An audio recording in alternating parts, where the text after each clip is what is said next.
दोस्तों आज पाकिस्तान और यूएई के दरमियान 5वां T20 मैच खेला जाएगा। जी हां दोस्तों, लेकिन इस मैच के लिए पाकिस्तान टीम की प्लेइंग 11 इस कदर तब्दील हो गई कि हमने कभी अंदाज़ा भी नहीं लगाया था कि ये खिलाड़ी भी पाकिस्तान टीम से बाहर हो जाएंगे। और ख़ासकर यूएई के खिलाफ भाई साहब होने तो चाहिए, क्योंकि ये सेमीफाइनल की हैसियत रखता है। क्योंकि आप लोग जानते हैं अगर पाकिस्तान हारेगा घर आ जाएगा, और अब पाकिस्तान अगर घर आ गया तो भाई साहब यहाँ पर आगा सुलेमान आपका कप्तान तेज यहाँ पर हो चुका है, क्योंकि ये जान चुका है अगर पाकिस्तान घर आई यहाँ पर ट्राई नेशन सीरीज के फाइनल में जाने से कबल तो मैं भी शायद यहाँ पर बाहर ना हो जाऊं टीम से। आइए जानते हैं इसलिए अपने डर की खातर इसने किन किन खिलाड़ियों की करा दी है पाकिस्तान टीम से छुट्टी। इसी के साथ साथ पाकिस्तान और यहाँ पर यूएई के दरमियान ये जो मैच आज का खेला जाएगा, इस मैच का टाइम टेबल शेड्यूल भी तब्दील हो चुका है। जी हाँ दोस्तों, आइए जानते हैं न्यू टाइम क्या रहने वाला है। ये मैच अब आप लोगों को न्यू टाइमिंग के मुताबिक कब कितने बजे देखने को मिलेगा,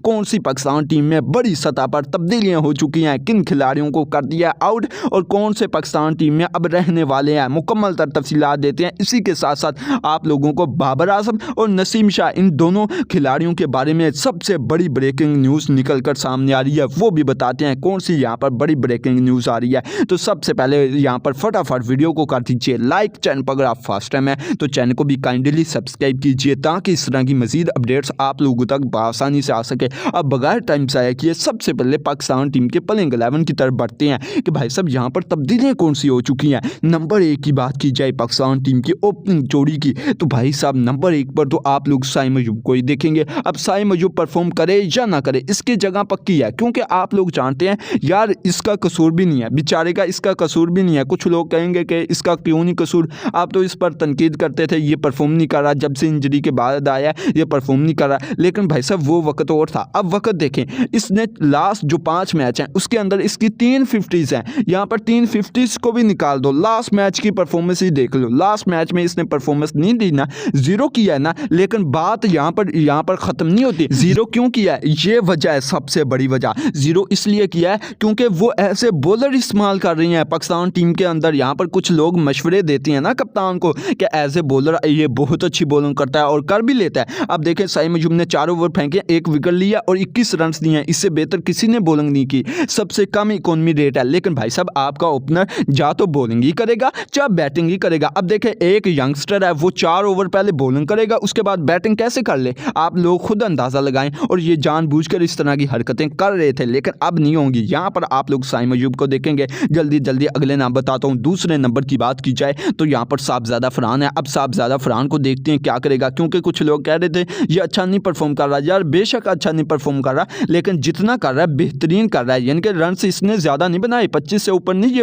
जा पाया। ये बंदा जो स्टार्ट लेकर देता है वो बहुत लाजवाब देता है, क्योंकि भाई साहब ये यहाँ पर 2 ओवरों के अंदर पाकिस्तान के रन कहीं तक पहुंचा देता है। लेकिन उसके बाद जैसे ही ये आउट होता है दूसरे आती हैं जाते हैं, यानी कि लाइन लगा देते हैं और उनसे बैटिंग होती ही नहीं। अब देखते हैं यहाँ पर क्या होगा, क्योंकि यहाँ पर ये दोनों ओपनर। नंबर 3 की बात की जाए तो यहाँ पर नंबर तब्दील हो चुका है। कौन सा नंबर तब्दील हुआ है, यहाँ पर आप लोग पाकिस्तान टीम के अंदर wicket keeper batsman Mohammad Haris को देखेंगे। अब हारिस और यहाँ पर मैनेजमेंट दोनों ही यानी कि घटिया फैसले ले रहे हैं। हारिस की परफॉर्मेंस देखो 0 है, अगर मैनेजमेंट की हरकतें देखें वो भी 0 हैं। अब देखें कैसे, एक तो इसको भेजा जा रहा था पहले नंबर 7 पर, 8 पर, 9 पर, 6 पर, इस तरीके से भेजा जा रहा था। 6 पर तो कहीं भी नहीं भेजा, 8, 9, 7 पर भेजा जा रहा था। अब यहाँ पर भेजते थे ये परफॉर्म नहीं कर पाता था, लेकिन जब इसको मौका मिला है, यानी कि पिछले मैच में देखें ये 8वें ओवर के अंदर आ गया था, लेकिन भाई साहब ये परफॉर्म भी नहीं कर रहा ना। बात भी ये है, यानी कि 8वें 9वें नंबर पर बेशक भेज रही हैं, लेकिन आप 2 बॉलें भी खेल रहे हो, 2 बॉलों में रन्स तो बनाओ।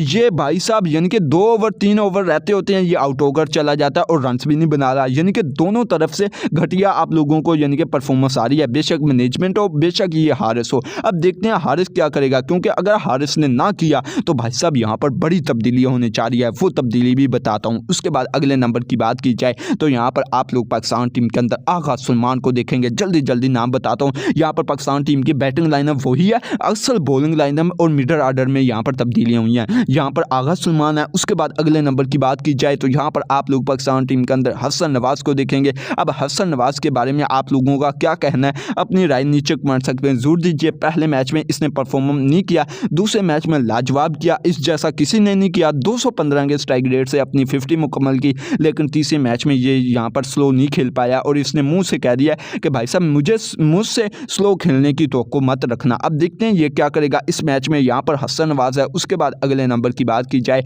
तो फाइनली यहाँ पर अच्छा डिसीजन ले लिया। जी हाँ दोस्तों, इब्रार अहमद को पाकिस्तान टीम की प्लेइंग 11 के अंदर शामिल कर लिया है। और आप लोगों को बताता चलूँ, इब्रार अहमद को पहले ही होना चाहिए था। अब देखें, मैंने पहले कहा था कि सुफियान मुकीम अकेला बंदा कुछ भी नहीं कर सकता। अगर उसका आज दिन है तो कल भी होगा, परसों भी होगा, लेकिन यार एक दिन ऐसा भी आएगा, एक वक्त ऐसा भी आएगा जब अगले बंदे का दिन होगा, और जब अगले बंदे का दिन होगा आपसे संभला नहीं जाना। और वाकई वैसा ही हुआ। अफगानिस्तान के खिलाफ इसकी जो परफॉर्मेंस है वो जीरो रही है, क्योंकि वो लोग जानते थे हमारे पास 4 मेन स्पिनर हैं, उनके पास एक है, हमने उसकी धुलाई करनी है। और यहाँ पर अगर इसके साथ इब्रार अहमद होता तो मैं देखता यहाँ पर 150 के पार कैसे जा पाती है अफगानिस्तान टीम। अब इस चीज़ को समझा करें। अब यहाँ पर दोनों को शामिल किया गया है। जी हाँ दोस्तों, यहाँ पर इब्रार भी है, इब्रार के साथ यहाँ पर सुफियान भी है। उसके बाद अगले नंबर की बात की जाए तो यहाँ पर आप लोग पाकिस्तान टीम के अंदर मोहम्मद नवाज को देखेंगे। और आप लोगों को मैं बताता चलूँ, यहाँ पर मोहम्मद नवाज पाकिस्तान टीम के अंदर पक्की अपनी जगह पक्की कर चुका है। भाई साहब, इसकी जो चॉइस थी ना, यानी कि इसकी जगह किसको शामिल किया जाए, वो यहाँ पर सिंपल सी है, यानी कि खुशदिल को शामिल किया जाए। लेकिन जो खुशदिल की परफॉर्मेंस है वो यहाँ पर यानी कि मोहम्मद नवाज जैसी नहीं है। मोहम्मद नवाज ने इन तीनों मैचों में बहुत अच्छा परफॉर्म किया। बेशक यानी कि छक्कों की बात हो, छक्के लगा लेता है, बेशक यहाँ पर यानी कि फील्डिंग की बात हो, फील्डिंग अच्छी कर लेता है, वो तो यहाँ पर खुशदिल भी कर लेता था। लेकिन बहुत अच्छी जो कर रहा है वो बॉलिंग कर रहा है, बॉलिंग बहुत अच्छी कर रहा है। इस वजह से भाई साहब यहाँ पर नवाज तो पक्का है। उसके बाद अगले नंबर की बात की जाए तो यहाँ पर फाइनली मोहम्मद वसीम जूनियर को शामिल कर लिया है। जी हाँ दोस्तों, हारिस रऊफ को साइड कराई और मोहम्मद वसीम जूनियर को आज मौका दिया जाएगा, और मौका देना बनता भी है। अगर आप यहाँ पर इन जैसी टीमों के खिलाफ यहाँ पर मौके नहीं दोगे तो कब दोगे। अब यहाँ पर मोहम्मद वसीम जूनियर टीम के अंदर आ चुके हैं। अब देखते हैं मोहम्मद वसीम जूनियर क्या कर रहा है, यानी कि उसको बेंच पर बिठाए रखा है। अब देखते हैं उसकी परफॉर्मेंस क्या रहने वाली है। हमने तो 3-4 साल से उसकी परफॉर्मेंस देखी ही नहीं पाकिस्तान टीम के अंदर। अब देखते हैं इस यहाँ पर टीम में आकर ये कितना अच्छा परफॉर्म करता है, क्योंकि अगर इसने अच्छा ना परफॉर्म किया तो भाई साहब बात सीधी सी है, आपकी बॉलिंग लाइनअप तब्दील हो जाएगी एशिया कप से कब है, क्योंकि आपके पास यहाँ पर मेन बॉलर्स है ही नहीं। शहीन के अलावा कोई भी अच्छा बॉलर नहीं है इस वक्त। हसन अली की बात की जाए, रन्स मशीन है। हारिस रऊफ की बात की जाए, भाई साहब कभी चल जाता है तो कभी ऐसा चलता है कि सामने वालों को यहाँ पर यानी कि ये खुश कर देता है, जिस तरीके से रन्स बनवाता है। उसके बाद अगले नंबर की बात की जाए तो यहाँ पर शाहीन अफरीदी है। यहाँ पर शाहीन अफरीदी ने खाली इतनी यानी कि बुरी बॉलिंग नहीं की पिछले मैच में, बेशक विकेट नहीं ले पाया, लेकिन 4 ओवरों के अंदर 27 रन दिए, बहुत अच्छी बॉलिंग की है। अब यहाँ पर शाहीन अफरीदी है। उसके बाद अगले नंबर की बात की जाए तो यहाँ पर आप लोग पाकिस्तान टीम के अंदर लास्ट नंबर पर पाकिस्तान टीम के अंदर राना फ़हीम अशरफ को देखेंगे। अब मुझे इस बंदे की ना समझ नहीं आती। अब समझ कैसे नहीं आती, ये जिस दिन भी परफॉर्म करेगा पाकिस्तान हार जाएगी। ये बदकिस्मती कह सकती हैं या फिर यहाँ पर आप लोग इत्तेफाक कह सकती हैं कि जिस दिन भी ये परफॉर्म करेगा, बल्ले से करेगा, बॉल से करेगा, पाकिस्तान टीम यानी कि अक्सर हारती है। अब देखिए पिछले मैच में इसने 4 ओवरों के अंदर 4 विकेटें ली हैं, कोई भी पाकिस्तानी बॉलर विकेट नहीं ले पाया है। इस बंदे ने 4 विकेटें ली हैं और रन्स कितने दिए हैं, सिर्फ और सिर्फ 26 से 27 रन दिए हैं। लेकिन भाई साहब बात ये है कि अगले 10 यहाँ पर मैच इसके पक्के हुए